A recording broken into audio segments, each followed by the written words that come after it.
Okay, we are recording. So, welcome to day 4, the fourth workshop in the systems webinar series. Today is all about money mindset and building those habits into your business so that really your business can start to do that money mindset stuff for you. And then ultimately, with you, it'll help increase your confidence, really bring that money into your business and make you a money magnet. So that's what we're going to be talking about today.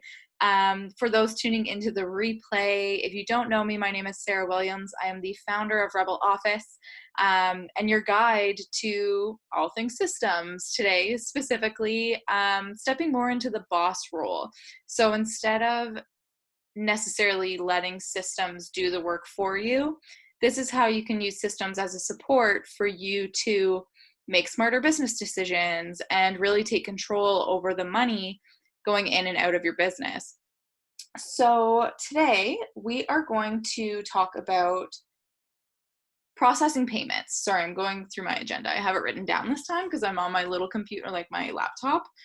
So I can't have my notes side by side, but that's okay. So we're going to be talking about processing payments and reducing friction there and resistance on both sides. And that's just a quick nod at how to bring money into your business. But really what today is truly about is about bringing money management into your daily routine or weekly routine into your business and what tools can support you as you do that. We'll also be mapping out, so I'm going to actually get some work done with you today. I'm going to ask you to grab a pen and paper in a little bit. We're going to actually map out and make some commitments to money management. And then we'll go over some tools that you need or can use to support this money management that we're going to talk about. So different spreadsheets. I'll show you some sneak peeks at some spreadsheets that Rebel Office uses to manage our money. They're copies and I've erased information. Documents for any accountants or financial legal things you need to do. And then how to make this super easy. And again, build that process into your business, make it kind of a no-brainer and make it fun, because I know that, at least for me, and tell me, Ava, if you're here and watching, how good are you at managing money? I know for me, when I first started with Rebel Office, it's hard because when you don't have a ton of money coming in, you kind of dread looking at your bank account because you know the money's going out. So every time that you go into your bank account, you're like, ugh, I don't know if I want to look. I just don't want to know. I'll figure it out later. That was me. I was very much avoiding knowing what was happening. I was just like, it's fine. Next time I look, I just hope that it's better than the last time I looked. And that was my mindset around it. And we're hopefully going to change that today. And something that I've done, I'll touch on it now, but we will get deeper into this after we talk about processing payments. Something that I've done is made money fun. So this happened before Rebel Office was making livable income. I decided to start to take back control of knowing what was coming in and what was going out of my business, even though more was going out and barely anything was coming in. I was like, okay, I need to at least know so that I can start to make better decisions, so that I can start to see if some expenses make sense, if there's ways to simplify and minimize expenses, is there ways to optimize return on investments, all of that stuff. I was like, okay, I'm going to sit down and I'm going to prioritize knowing money in Rebel Office, knowing where the money was and what it was doing, where it was going. So we're going to talk about building out kind of a money date in your business. And you can do this as frequently as you want. Rebel Office does it once a week. And it's really about, and to be quite frankly, sorry, the sun's in a really weird position. It started because I had to file for HST it's a sales tax. So basically in Canada, you don't have to pay sales tax until you're making $30,000 over 12 consecutive months. So for the first few years of Rebel Office, I was not even there yet.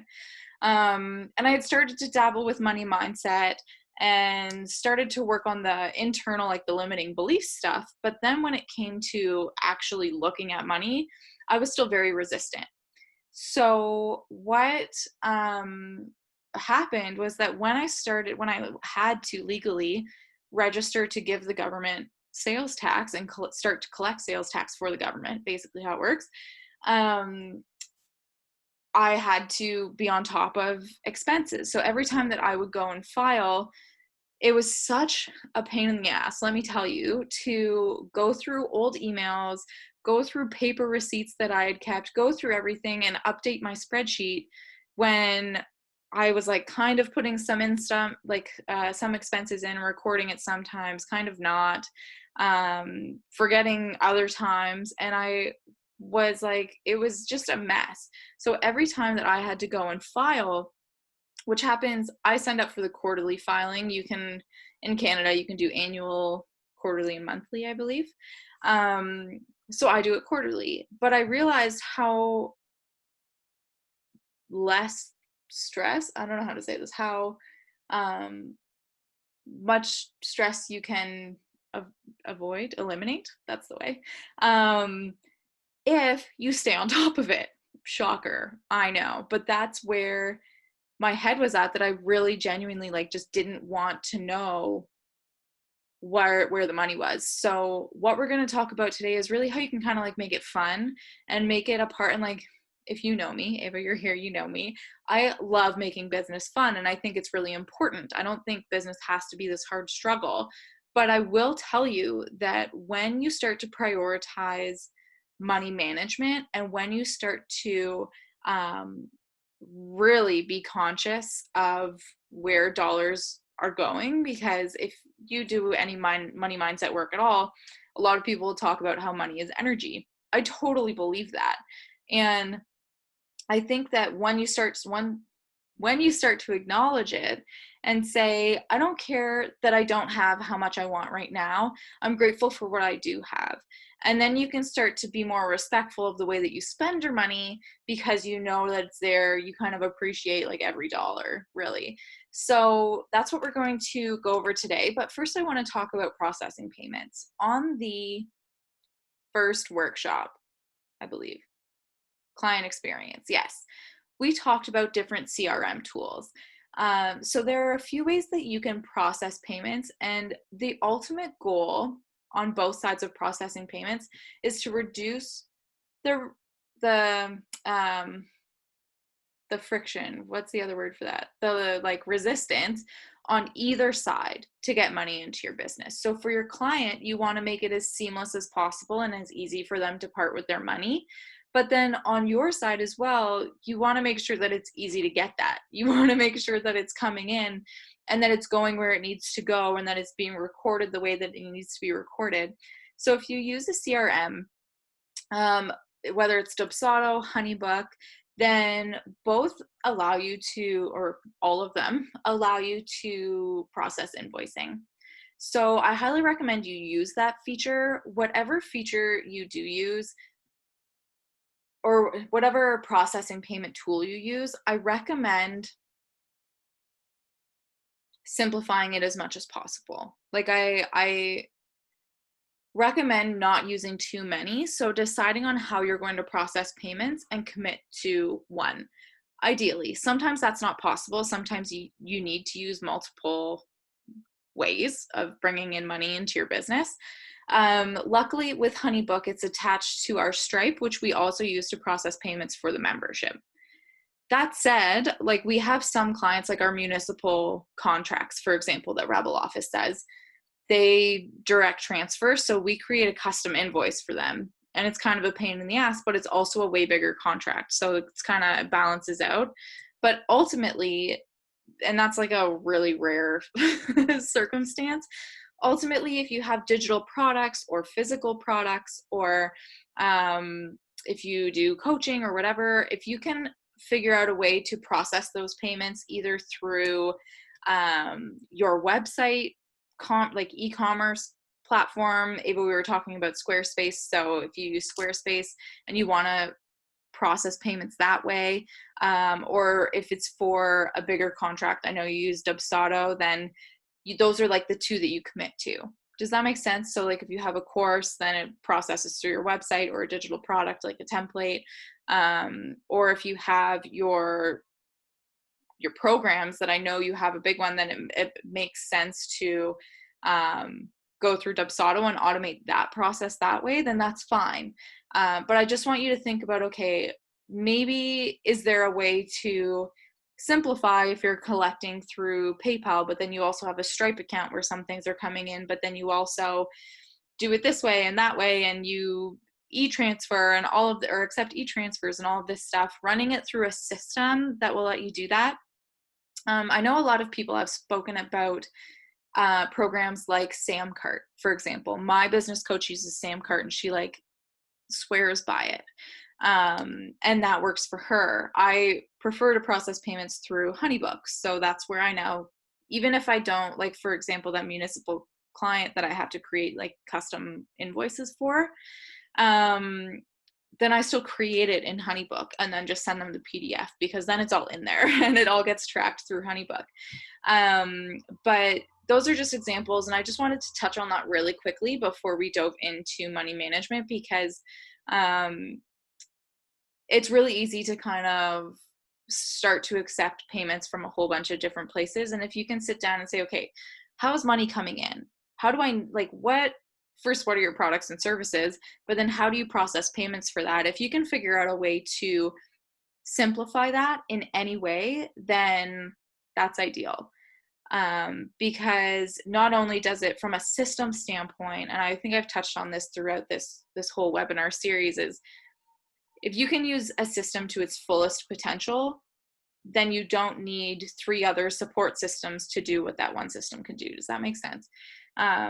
So the same goes for processing payments. And then of course, from the client side, you want to make sure that there's as little resistance as possible. You want to make sure that they're not clicking too many times to get somewhere. You want to make sure that they either have an account, like if it's a PayPal account, that you require them to sign on to, or if you just want everyone to process, or you want to charge their credit cards instead, so that there's no need to have an account in order to pay you, for example.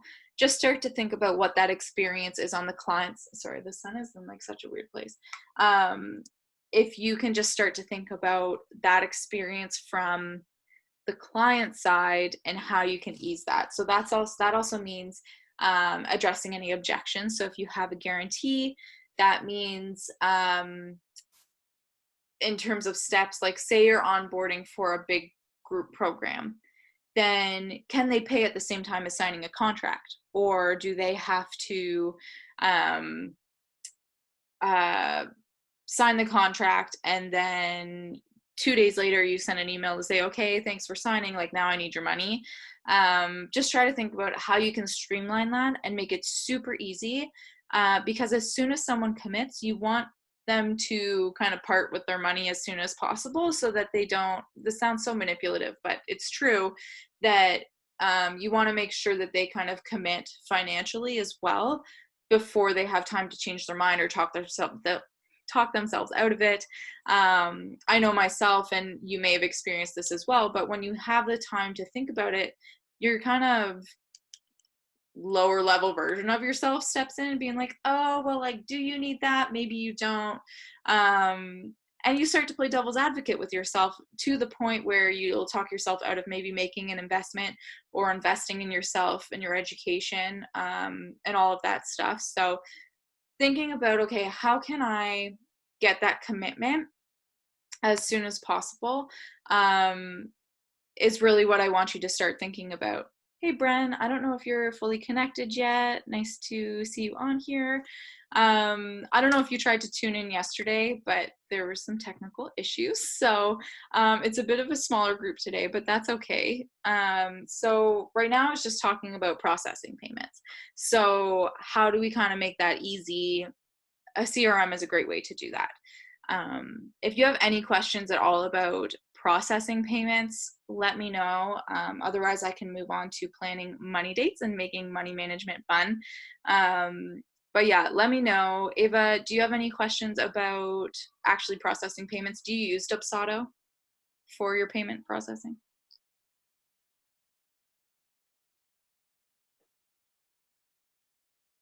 No. I hope your internet's okay. Oh yeah. I have another call in 15 minutes, but wanted to grab my value for you. Oh yeah, no problem, Bren. I'll share it in the Rebel Office Facebook group too. I don't know if Ava's there or not. She was here. That's okay. So let's talk about, kind of shift gears. If anyone, especially if you're catching the replay, if you have any questions specifically about payment processing tools, then just let me know and we can chat about that, because there's so many out there. Should you be with PayPal versus Stripe? What's the difference? All of that fun stuff. Then we can talk about that too. But I guess, Bren, before you head off too, like, how do you have courses, right? Is that your primary? Do you do one-on-one as well?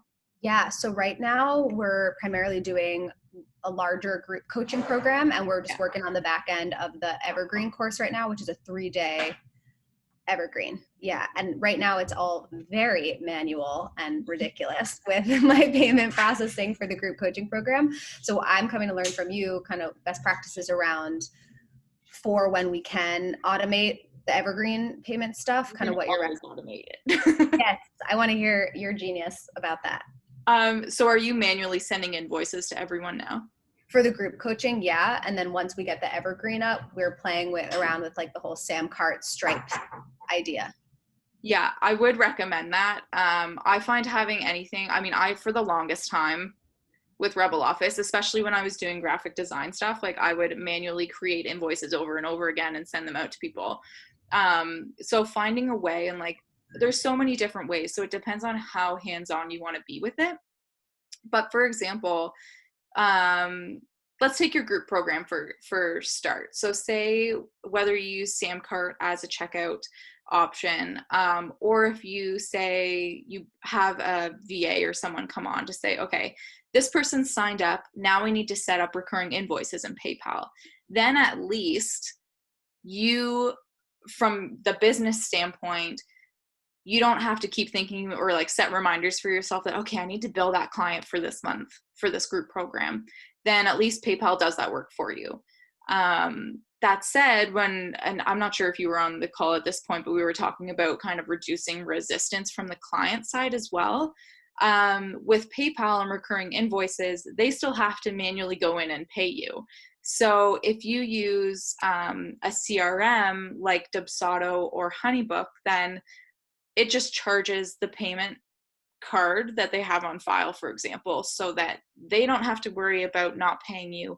You don't have to worry about not getting paid. So there's definitely some tools that you can explore. Brent, I don't know if you caught the client management workshop, the very first one, but the replay's still up in the group there, and it goes, it goes over all of that stuff as well, like how to use a CRM to actually manage the client onboarding process, which might be really cool for your group program. Cool. Yeah. Per your recommendation, I started that Honeybook trial, because until now I was just doing the manual QuickBooks invoices. So in that CRM training, do you specifically focus on like a Honeybook or a specific CRM, or just any kind of CRM? I go through how Rebel Office uses Honeybook, but there is also discussion, like Ava, who's on the call right now. We talked a lot about Dubsado because that's what she uses too. So it kind of compares both, and there's arguments for both on there, but I prefer Honeybook personally.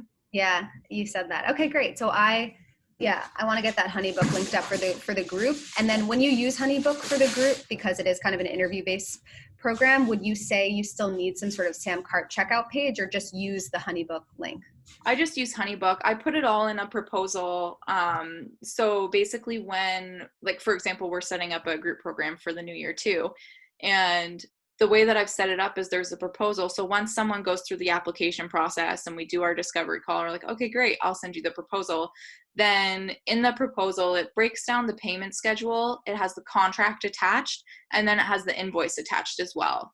So it Ah, basically, yeah. So at the same, like the very same time when they go in to sign the contract, they have to make the first payment. sweet. Yeah. Oh, genius. Okay. Yeah. So I'm just all getting of that. my fingers dirty in that one, but yes, thank you for the recommendation. I'm gonna check out that first training too. Yeah, perfect. So yeah, just from processing payments, there's so many different options, and it really depends on your business and what you're doing. So for example, if you have online courses and you use like a platform like Teachable or Thinkific, then those systems already have payment plans or payment processing built into them.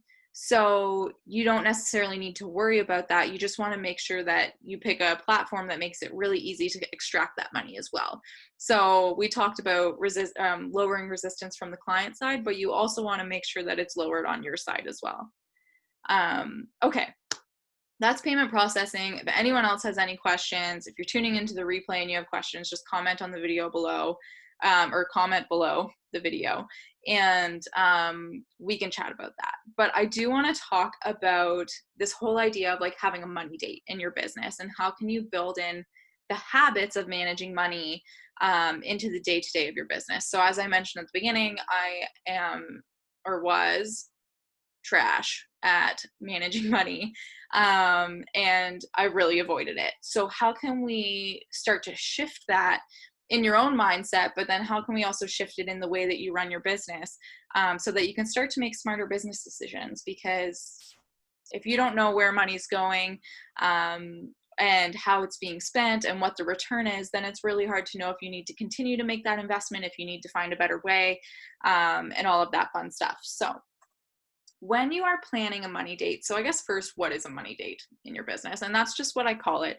But ultimately, it's a time where you dedicate on a regular basis, whether that is daily, which I know people do, I do weekly, or if it's a monthly thing, that you sit down and say, okay, I'm going to dedicate the next 1 to 2 hours to really showing my money some love and taking care of it and updating things that need to be updated and staying on top of your shit. Okay, that is what a money date is. And what's fun about it, gotta jump. Yeah, have fun. I'll chat with you later. So what it is, or how you can build fun into it, is making a money playlist on Spotify and jamming it to that every time. It could be you saying, okay, I'm going to put on my most highest level self version. I'm going to go sit down at my desk for the next 2 hours and be the boss of my business and update my finances. I am going to, or maybe it's the opposite. I'm going to get in the comfiest, most like luxurious loungewear I have, make the tastiest drink, sit down and avoid everyone while I update my finances. So it really kind of depends on what makes sense for you. But I do recommend making it a thing and making it a big deal and saying, okay, I'm going to sit down and this is my time to just have fun digging into my business. Instead of letting the fear and like paranoia that it's worse than you think it is set in, it's really about making it an enjoyable experience. So first, when deciding on a money date, you need to figure out the frequency. So how often do you want to do it? So if you can grab out a pen and paper, we're actually going to like map this out right now. So if you sit down and say, okay, I commit to doing this once a week. And then from there, you need to decide when that once a week is actually going to be. For example, if you do it daily, so I know people who check their bank accounts daily just so that they know, and that's part of their money routine. That's okay. That's great. If you want to do a full money date every day and you dedicate a half an hour every day to updating expenses, to paying bills, to doing all of that stuff, and we'll talk about what's involved in a money date. But that's great. I personally think that's a lot. Maybe I'll move into that eventually. But for now, I do it weekly, and it's always Friday morning. This morning, I did this. So think about when it is for you, and I recommend going into your calendar and physically blocking that time off. So deciding how long you need, which we'll know once we finish mapping out your checklist, which we'll talk about. But going in and saying, okay, every Friday or every Monday, or whatever, I'm going to block off this specific time, and no one can bother me during that time. Like, you need to be real strict with yourself here. This is the first step to really kind of repairing any sort of negative money mindset or habits that you have, so that you can start attracting it, and so that you can start to bring that money in, because you'll be making smarter business decisions, because you'll know where money is going, where it shouldn't be going, all of that fun stuff. So figuring out that frequency. How often do you want to do it? Say it's only a quarterly thing, but you dedicate a whole day to updating your spreadsheets, paying bills, doing financial planning, filing your taxes, preparing stuff for your accountant if you have an accountant or a bookkeeper, all of that stuff. So it really depends on you. So you decide what works best for you. Weekly works best for me. Just so that when I come to the quarterly sales tax planning, that I'm not like, this is too much, I hate doing this. Because I don't want to hate money in my business. I want to bring it in. I want to bring it all in. So me going in and saying, I want wild success, but I hate looking at my money, well, then that's kind of counter, that just won't work. It literally, it like repels it. So that's what this is really about. So then we talked about how to bring fun into your business. So first, I want you to write down the frequency. You commit to doing how many money dates, how often, right? And then start to brainstorm, okay, so now my money date, what is my kind of like prep routine for my money date? Okay, so I am going to turn on these like money vibe tunes. I am going to get dressed. Like, maybe part of it is just like showering beforehand and making a good coffee, and that's how you prepare and get into the headspace and kind of switch on boss mode in your brain, right? So think about it that way. If you kind of struggle with, I don't know how to like prep for money dates, be like, how do you prep for being the boss of your business? Because that's really what this is about. And then what tools do you need in order to do this? So that's what we're going to talk about at the very end, is looking at those different tools. So leave a space for that as you're writing this down. Now, I want you to map out your money date checklist. What does that mean? So for me, sorry, just checking something. So this could be anything from paying taxes. It could be preparing journal entries for your bookkeeper. It could be updating spreadsheets. So I don't have a bookkeeper for Rebel Office. I do it all myself, and I like doing that. I like being that hands-on with the money aspect, but you may not, and that's totally fine. But that doesn't mean that you ignore what's going on. So maybe it's reviewing stuff that your accountant sent you. Maybe it is paying bills, paying credit card bills. Maybe it is and you don't need to do this if you do it frequently, you don't need to do this next one very often. But if it's kind of like a bigger event less often, then sitting down to do financial planning, looking at investments that you've made and say, what was the return on that? Can you put a financial, like a money value on past investments that you've made? Did it work? Yes. Would I do it again? No. Why? Because da da da da da. And you can start to do that reflection on investments that you've made in your business. Similarly with sales, it doesn't need to just be where's money going. It can be where's money coming in. Where did I make the most money? Where was most of my energy spent? Is there somehow a disconnect? Like, I'm putting a ton of time into stuff that's not really getting me a return, versus I made way more money doing this and it took me 3/4 or a quarter of the time, right? So building in that sort of reflection aspect to it is really important. So yeah, I want you to sit down and think. It doesn't need to be now, but if you're here, you might as well do it. If you're watching the replay, pause this video and sit down and say, okay, what are all the financial tasks that I need to do? And I want you to literally make a checklist. and put it, if you use ClickUp, and put it into your CRM. So for example, here, I'll share my screen. If we go to ClickUp, nope, there it is.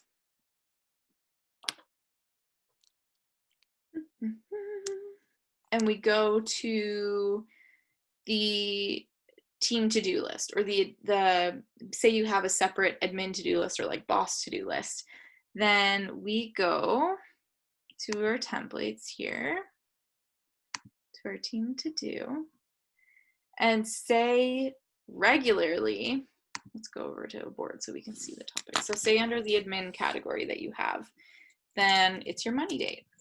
And then we make it fun with nice little emoji. So once it's in here, a couple of things that you can do from a project management and like keeping on top of your shit perspective. So if you set a due date, say it is, sorry, one second, I'm gonna hide my little box because I can't see. Say it's every Friday, you can add in the time, then you're going to set the frequency. So how often does this happen? For me, it happens weekly. So you hit save. So now anytime that you hit check and complete it, then it'll reset and put your due date to the next Friday so that it's always on your to-do list, so you always know. And then when you come here and you've mapped out your checklist, you add those subtasks into your project management tool, okay? So that you go and you have the satisfaction of like clicking check, yes, done. So I want you to map out what that is. So for example, update expenses, send outstanding invoices, or send invoices, and then follow up on outstanding invoices. Ugh. For example. And you can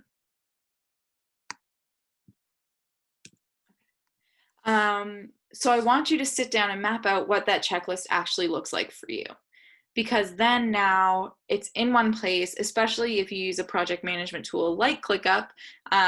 If you haven't caught the, Ava, I know you have, but for people catching the replay, if you haven't caught the last workshop all about project management and kind of business ops using ClickUp, then that might be a very handy place to start. But this is part of it. So then map out all, like build out your checklist, and it might change. It's okay if you need to add things, or if something becomes no longer relevant, then get rid of it.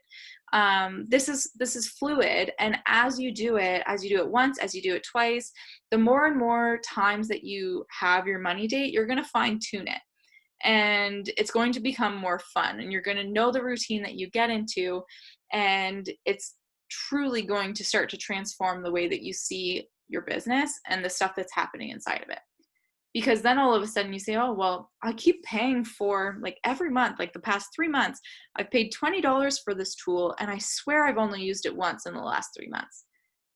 Then you start to make better business decisions, because you're like, oh, well, is that really relevant? Is there an alternative? Is there a tool that I'm already using that will replace that, or do something else that might be more beneficial? So having that sort of outlook on your business finances can be really helpful. So mapping out that checklist, make sure that you go in and do that, whether it's in Trello, Asana, ClickUp, whatever you use, or if it's in just your planner, then every time that, if you have like a physical paper planner, I'll stop sharing here, then you can go in and in your planner write out that checklist every week. So say at the beginning of the week you look ahead at your whole week, every single week on like the Monday, then you're like, okay, Friday I have my money date, and you write out that checklist so that it's there, and you go and you physically check stuff off for your money date. Okay.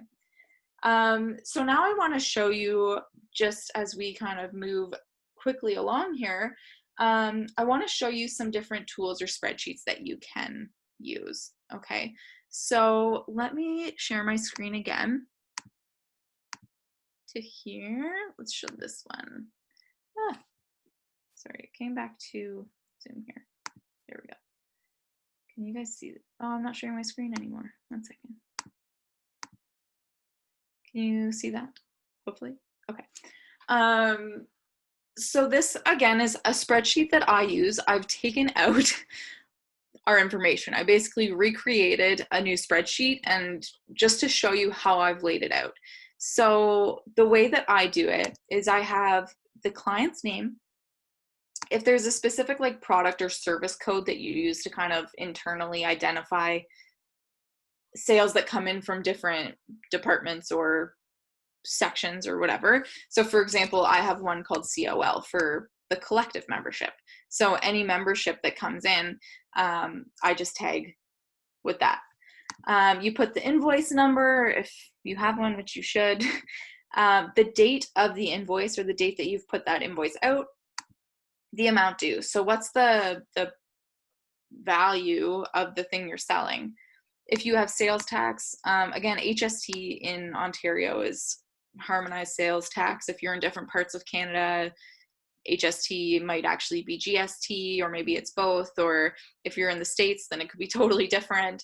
But if you collect tax, then you want to you have to start tracking the portion of tax that's coming in that's being paid. So for example, with HST, where I am in Canada, it's 13%.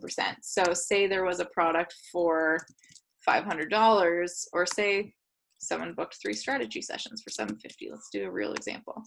Then my sales tax is 0.13 or 13%. So the tax that they pay on top of the amount due is $97.50.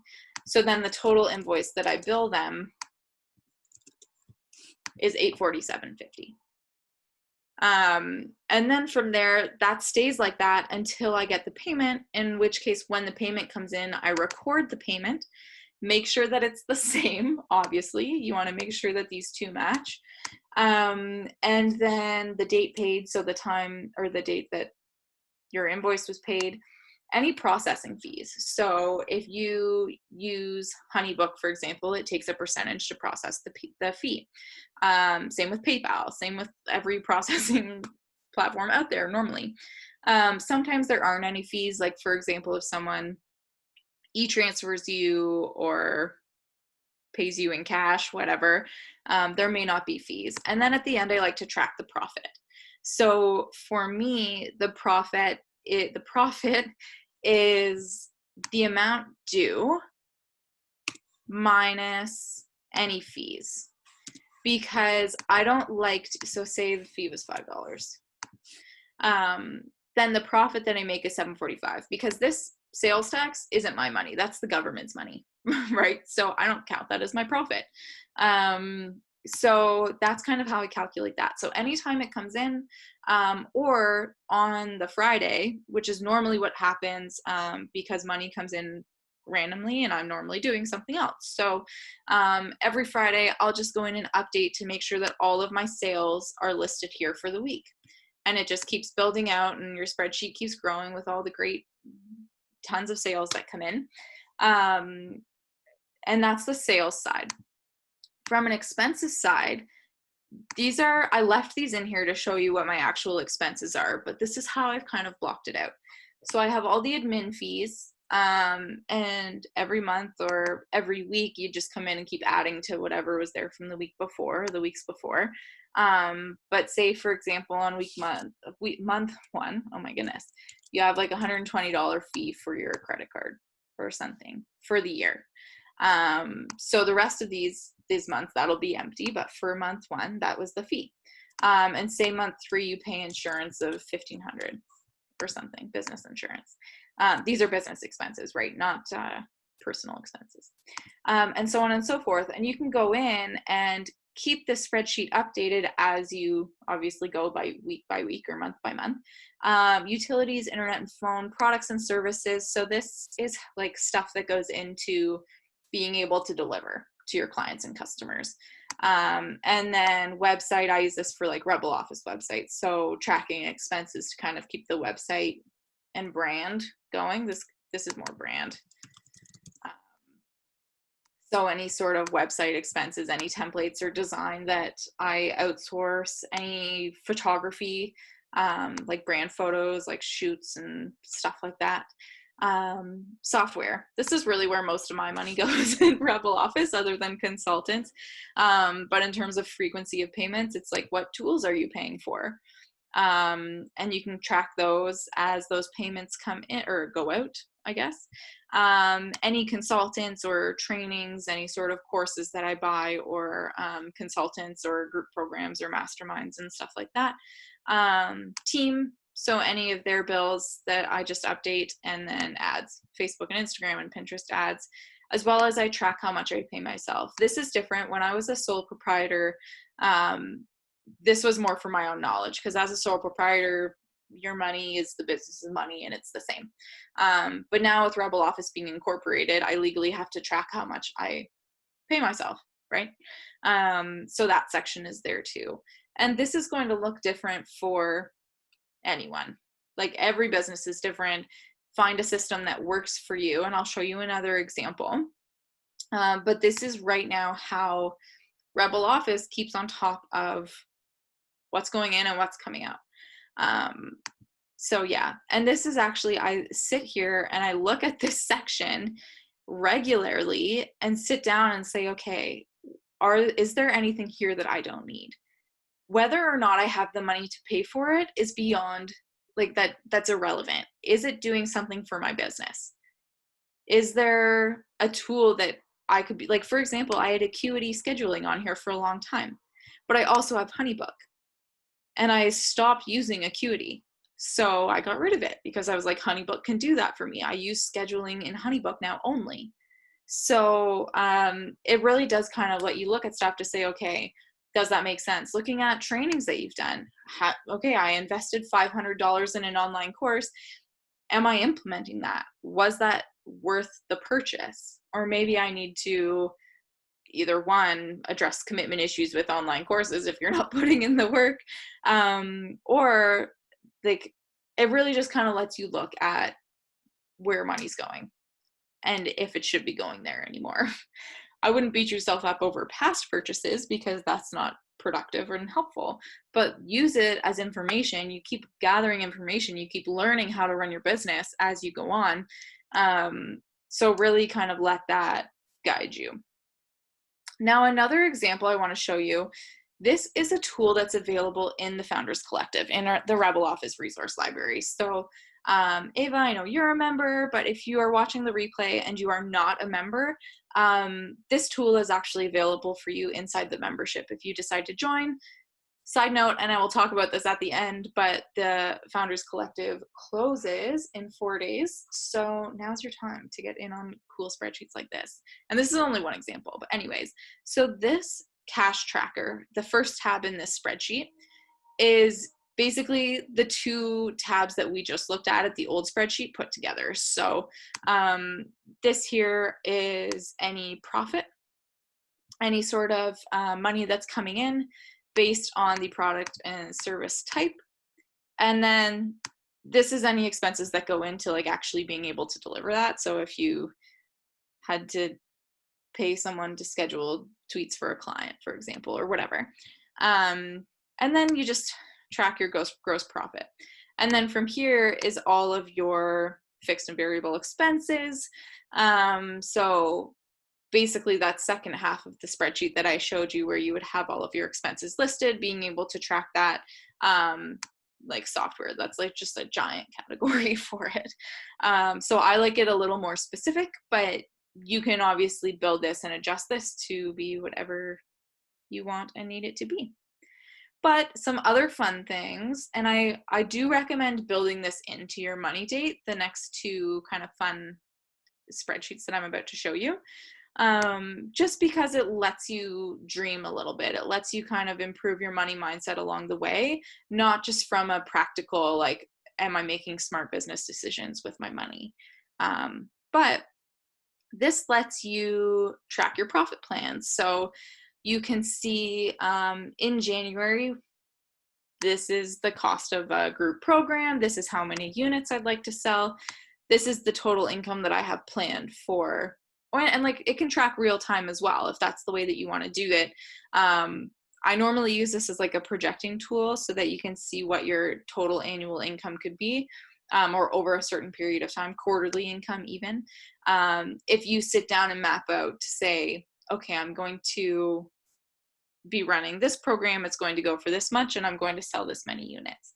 And it becomes non-negotiable. Like you commit to selling 8 units for a group program, you sell 8 units for that program, and you commit to this profit plan.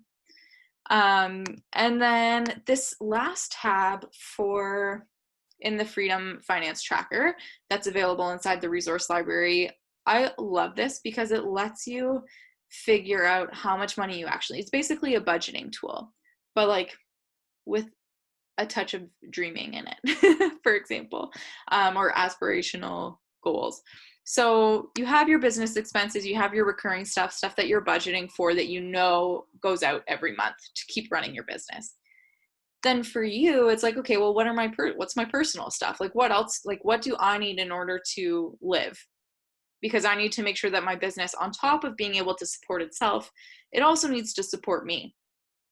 So you figure out what that is.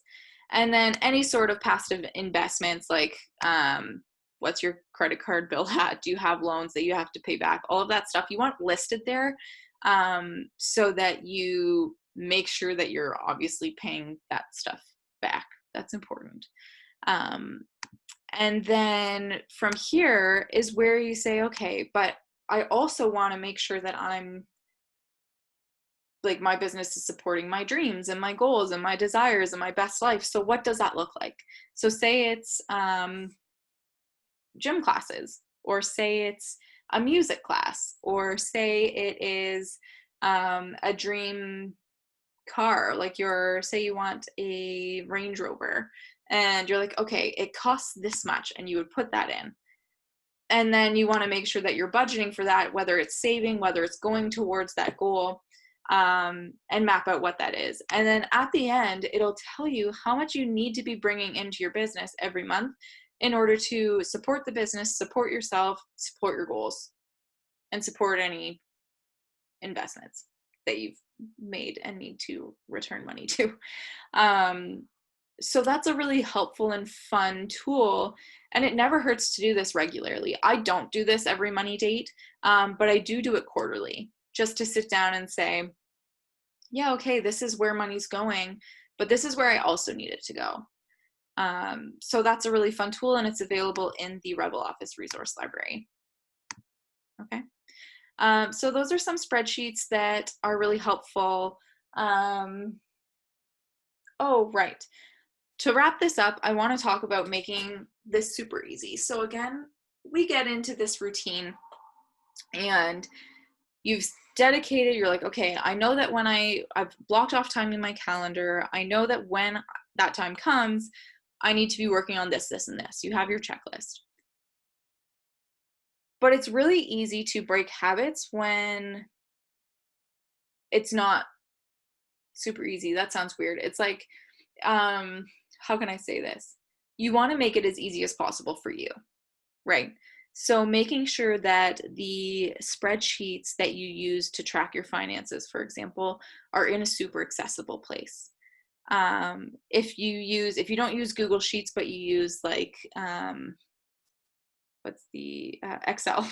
Oh my gosh. Or the numbers on Apple.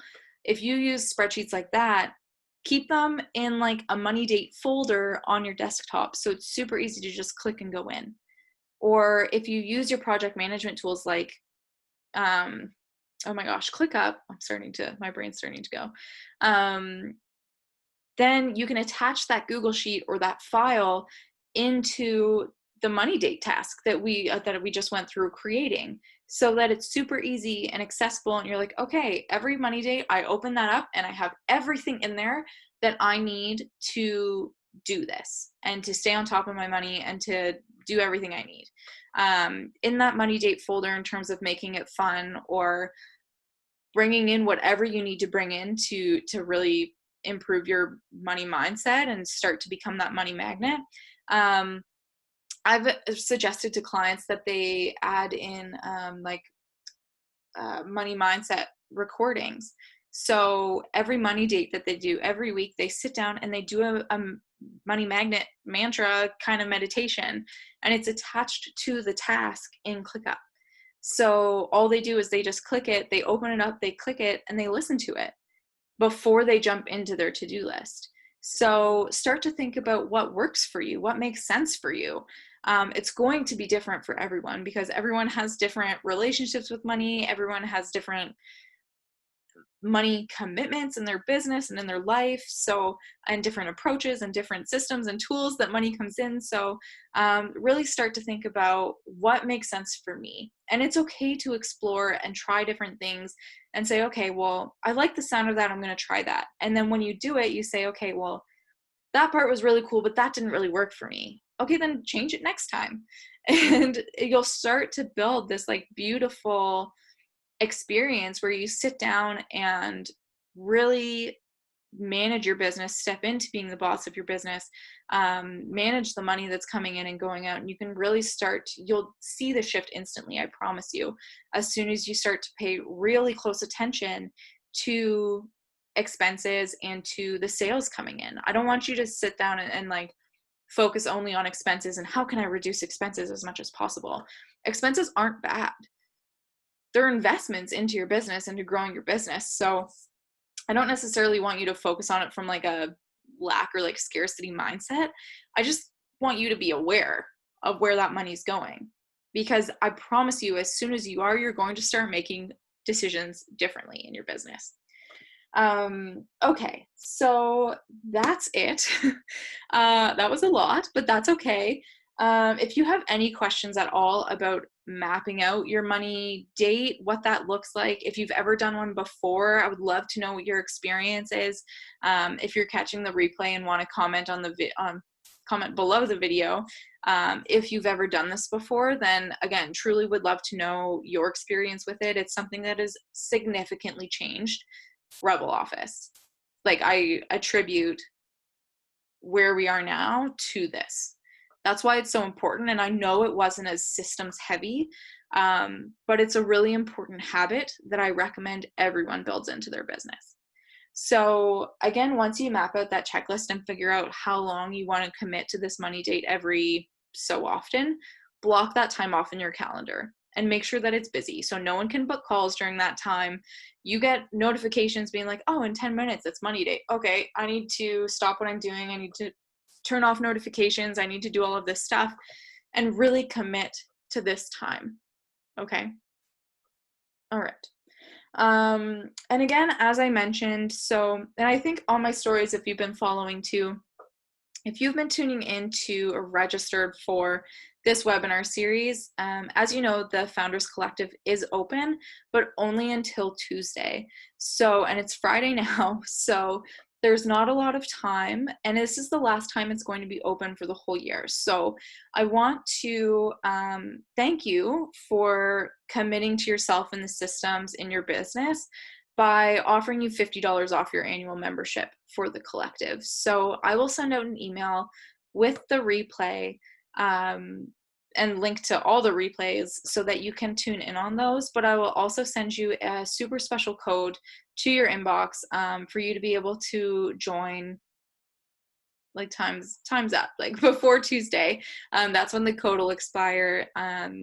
And it'll get you access to resources like that spreadsheet, to resources like the templates and tools that we've talked about, like ClickUp templates that Ava and Amy from a past workshop pointed out weren't working properly. So they should be fixed now. And as well as the community. So we do monthly co-working. We do have annual planning sessions where we sit down and talk about all this stuff and dedicate that. Like, if you know that you're not going to stick to doing these money dates, then the monthly co-working call inside the collective is a really great time to do that. So yeah, I will send out emails with all of that information. Thank you so much for tuning in. If you're catching the replay, Ava, thank you so much for being here for today. And for everyone that's tuned in live over the past other workshops, thank you, thank you, thank you. If you have any questions at all about systems, what's right, what do I need to do all of this stuff? Rebel Office does also offer strategy sessions if you want a one-off or if you want a bundle of 3. With systems, I recommend the bundle of 3 just because, as we know, it takes planning, it takes intention, and then it takes actually doing the work and building those systems and doing the integrations and everything. But those services are available to you as well. So just send me an email to sarah@rebeloffice.ca, and we can work on that, and we can get your systems up to par and working for you and creating space in your business so that you have time to focus that energy on clients and showing up as the best you can be, to focus on more sales, to focus on just enjoying your life. That's really the beauty of systems, is they're kind of like this team, really, of people that are doing all this stuff and supporting you in the back end and really taking that time. So yeah, systems are great. And have fun. Go over, if there's any replays that you need to go over for stuff that we talked about, do that. And again, send me an email if you have any questions or if you want recommendations or want to talk about anything. We can figure that out and work that out. Ava, do you have any questions about anything we chatted about today? Sadly, this is the bad part of entrepreneurship. I had really bad internet connection. Oh, no. Join Rebel Office Collective. I'll do the plug too. I'm like, join the Rebel Office Collective. It's fascinating. I love it. And if I have any questions, I will email you, Sarah. Yeah, do it. You have me on Boxer too. Just shoot me a voice note or post in the collective group or in the free group as well. So yeah, great. And yeah, feel free to catch the replay then if your internet wasn't very good. I tried to chat with you at one point and you weren't there, so I think it might have been your internet. So that's okay. I was hearing you like that interference that nobody of us like. It reminded me too, I don't know why my computer did this, but everybody will enjoy it. It's like the dial-up, like, I was like, I don't know what you're doing. Something is wrong. Something's not right. Well, that's okay. Okay, good. Well, thank you for tuning in. Thank you, everyone, catching the replay. I'll send out an email with more details about getting your Rebel Office membership if you're not one already, as well as the links to all the replays. Great. Bye.